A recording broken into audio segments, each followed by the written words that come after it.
स्वल्प वाटे चला जाऊ वाटे गाव विठ्ठल तुम्ही आम्ही खेळी मेळी गडारोळी आनंदे गजा तुमचे गरुडटके शृंगारणिके करुणी तुम्ही आम्ही खेळी मेळी गदारोळी आनंदी तुका म्हणे हे चिनीत जवळी वाट वैकुंठा तुम्ही आम्ही खेळी मेळी गदारोळी आनंदी महायोग पीठे तटे भीमरथ्याम वरम कुंडलिका यदा मुनींद्रैः समागत्य तिष्ठं तमानंद कंदम परब्रह्मलिंगम भजे पांडुरंगम अलंकापुर्यम्य सिंहासनस्थं पदाम्बोजते स्फुरतिप्रदेशं विधिन्द्रादिदेवैः सदा स्तूयमानं समाधिस्थमूर्तिं भजे ज्ञानदेवं लोकाभिरामं नरतरणरङ्गधीरं राजीवनेत्रं रघुवंशनाथं कारुण्यरूपं करुणाकरन्तं श्रीरामचन्द्रं शरणं प्रपद्ये मनोजवं मारुततुल्यवेगं जितेन्द्रियं बुद्धिमतां वरिष्ठं वातात्मजं वानरायुतमुख्यं श्रीरामदूतं शरणं प्रपद्ये आसाहृदये अमुले सौकारुण्याभुले वरी वैसव पावले श्रीगुरूंची स्वल्प वाटे चला जाऊ वाचे गाऊ विठ्ठल तुम्ही आम्ही खेळी मेळी गदारोळी आनंदी प्रस्तुत प्राप्त प्रसंगी प्राप्त स्थळी प्रवचन रूपी सेवेसाठी म्हणून दाखवलेला अभंग महान भगवत भक्त रुक्मिणी प्राण संजीवन पांडुरंग परमात्म्याचे लाडके भक्त जगदवंदनीय जगद्गुरु तुकाराम महाराज यांचा अनुभवजन्य प्रासादिक वाणीतला चार चरणाचा अल्प स्वल्प परिचयाचा मानवी जीवनात आल्यानंतर मानवाने काय साध्य केलं पाहिजे नवे नवे कोणत्या रस्त्याने गेलं म्हणजे आपला उद्धार होईल तो सोपा रस्ता सांगणारा अभंग जगद्गुरु तुकोबारा याच्या अभंगातून सांगतायत। प्रवचनाला सुरुवात करण्यापूर्वी थोडा परिहार द्यायचा तो असा भगवान कपालेश्वरांच्या चरणापासून निघालेला हा दिंडी सोहळा आपल्या सगळ्यांचं श्रद्धास्थान श्री गुरुवर्य नानांच्या आशीर्वादाने कृपा प्रसादाने मार्गदर्शनाने तसेच विनेकरी हरिभक्तीपरायण गुरुवर्य चंद्रकांत नाना डोंगरगावकर त्याचप्रमाणे हरिभक्तीपरायण पंडित बाबा जगदाळे बाबांच्या आवाजाने गात नाचत हा सोहळा मोठ्या भक्तीने उत्साहाने आनंदाने भरभराटीने आणि सकल कपालेश्वर पंचक्रोशीच्या भरभरून सहाय्याने भगवान कपालेश्वरांच्या चरणापासून निघालेला हा दिंडी सोहळा आणि त्यातील आजच पहिल्या ठेप्याचं प्रवचन गुरुवर्य नानांच्या आज्ञेने ही सेवा सारख्या पावर लेकराच्या वाटेला आली। गावाचा उत्साह बघितला भरपूर जोरात स्वागत झालं गावकऱ्यांना मनापासून आभार उपस्थित सगळ्यांचे चरणी एकदा विनम्र भावे अभिवादन करतो श्री गुरुवर्य नानांच्या चरणी एकदा नतमस्तक होतो। जगद्गुरु तुकोबारा सांगतात की स्वल्प वाटे चला जाऊ वाचे गाव विठ्ठल मानवी जीवन म्हटलं मानवी जीवनात आल्यानंतर कोणी म्हणतं की कोणाचं भाग्य कशात कोणाचं भाग्य कशात पण जगद्गुरु तुकोबारा सांगतात भाग्य तरी नव्हे धनपुत्र दारा निकट वास भरा संतापाई आपल्या सगळ्यांचं भाग्य की आपल्याला मानवी देह मिळाला। दुसरं भाग्य मानवी देह भारतात मिळाला या भूतलावर भारतात मिळाला अजून एक भाग्य महाराष्ट्रात मिळाला आणि अजून एक भाग्य ज्ञानोबा तुकोबारांच्या नंतर मिळालं।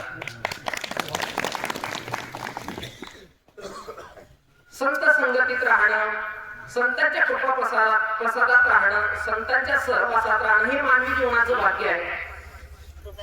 भगवान प्रभू रामचंद्रजी ज्यावेळी अरण्यात फिरत असताना वनवासात फिरत असताना समवेत सीता माता आहेत लक्ष्मणजी आहेत एके दिवशी दुपारची वेळ प्रभू रामचंद्रजींना तहान लागली। प्रभू रामचंद्रजींनी लक्ष्मणाला सांगितलं लक्ष्मणा अरे जातोस काय जंगलातून कुठून पाणी आणतोस काय लक्ष्मणजी पाणी आणण्याकरता गेले इकडे सीता मातेचा आणि प्रभू रामचंद्रजींचा संवाद चाललाय। सीता माता प्रभू रामचंद्रजींना म्हणते की मी किती भाग्यवान आहे मला राजा दशरथासारखा सासरा मिळाला राजा जनकासारखा माझा बाप आहे एवढंच नाही त्रैलोक्य साम्राज्याचा अधिपती भगवान प्रभू रामचंद्रजी माझे पती आहे मी किती भाग्यवान आहे।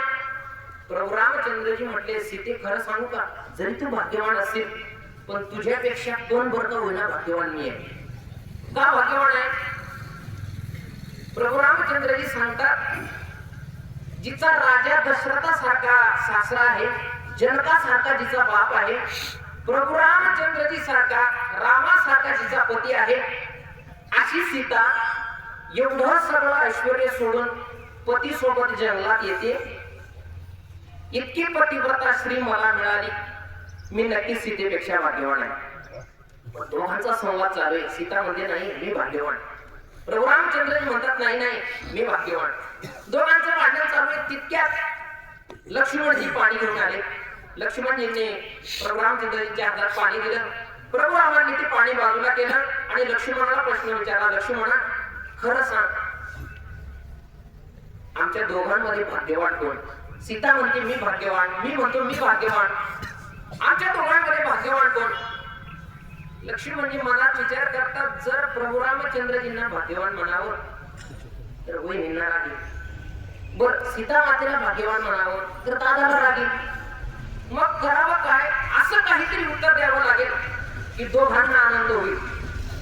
कसंही उत्तर देऊन चालणार नाही. का बरं? यांच्यासोबत 14 वर्ष काढायचे, कसंही उत्तर देऊन चालणार नाही. मग त्यावेळी लक्ष्मणजी सांगतात, खरं सांगू का दादा, तुमच्या दोघांपेक्षा मी भाग्यवान. का? मान्य आहे तुमचं आहे की तुम्ही भाग्यवान, पण तुमच्या दोघांच्या संगतीत, तुमच्या दोघांच्या सावलीत राहणारा मी भाग्यवान आहे. मानवी जीवन म्हटलं, मानवी जीवनात माणूस कोणाच्या संगतीत राहतो? आपल्या सगळ्यांचं भाग्य नानांचे आपल्याला संगत मिळाले आणि आज त्यांच्या संगतीत चालण्याचा योग येतोय. पण आता चालावं तरी कुठे? तुकोबा सांगतात, बाबा हो मानवी जीवन मिळालंय ना, जवळ हे सगळं सिद्ध आहे, हात चालावया पाय, तेव्हा तू आपले सोयीत पाहे, तीर्थयात्रेत राय चुकू नको. भगवान परमात्म्याने सगळे अवयव आपल्याला दिलेत. कोणता अवयव कशाला? माणसाला पाय दिले, कशा करता? नव्या चपला चोरण्याकरता. कशाला पाय दिले? तीर्थयात्रा करण्याकरता. बाबा जो हात पाय चालले आहेत ना, तीर्थयात्रा करून घे. डोळे चालले आहेत ना, भगवान परमात्म्याला पाहून घे.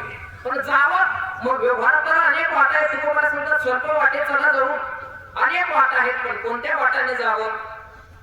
तुकोबाला सांगतात, ज्या वाटेने जाताना भगवान परमात्मा माणसाला भेटेल त्या वाट्याला जावं. पण इथे तुकोबाला म्हणतात स्वल्प वाटे चला जाऊ. मग इथे एक शंका अशी येते, तसं बघितलं तर अभंगावर शंका, वाईट गोष्टीचा डंका आणि वळ्यात पंखा घ्यायचा नाही. तशी अभंगावर इथे शंका येते की तुकोबाला सांगतात स्वल्प वाटे चला जाऊ. व्यवहारात जर आपण स्वल्प या शब्दाचा अर्थ बघितला तर कमी किमतीचा असं होतो. मग तुकोबाला स्वल्प शब्द वापरतात, मग कमी किमतीचा हा अर्थ आहे का इथं? तर नाही नाही, स्वल्प म्हणजे सोपी वाट. देवाकडे जाण्यासाठी सोपी वाट कोणती असेल तर पायवारीची वाट. या वाटेत काय भेद नाही की इथं फक्त 99 वर्षाचा माणूस चालेल किंवा तरुण मुलगा चालेल. नाही नाही, इथं पहिलीचा मुलगाही चालू शकतो, 99 वर्षाचाही चालू शकतो, काळा सुद्धा चालू शकतो, गोळा सुद्धा चालू शकतो. अशी ही वाट. पण पहा, तुकोबाला म्हटले नुसतं चालू नका, मग वाचेगाव विठ्ठल पुढचं पद सांगितलं काय? नुसतं चालत जाऊ नका दिंडीच्या 2 किलोमीटर पुढे, मग वाचेगाव विठ्ठल. पण जाताना कसं चला? महाराज पुढे सांगतात, तुम्ही आम्ही खेळी मेळी गदारुडी आनंदे ध्वजा तुमचे गरुडटके शृंगारणिके करुणी. आणि महाराज शेवटी सांगतात, वैकुंठात जायला तुका म्हणे हेची नीट जवळी वाट वैकुंठा, पण कशी? तुम्ही आम्ही खेळी मेळी गदारुडी आनंदे. यथामती यथावकाश झालेली सेवा तुम्हा सकल श्रोत्यांच्या चरणी, माता भगिनी पितृवर्ग आभार बुद्ध सगळ्यांच्या चरणी.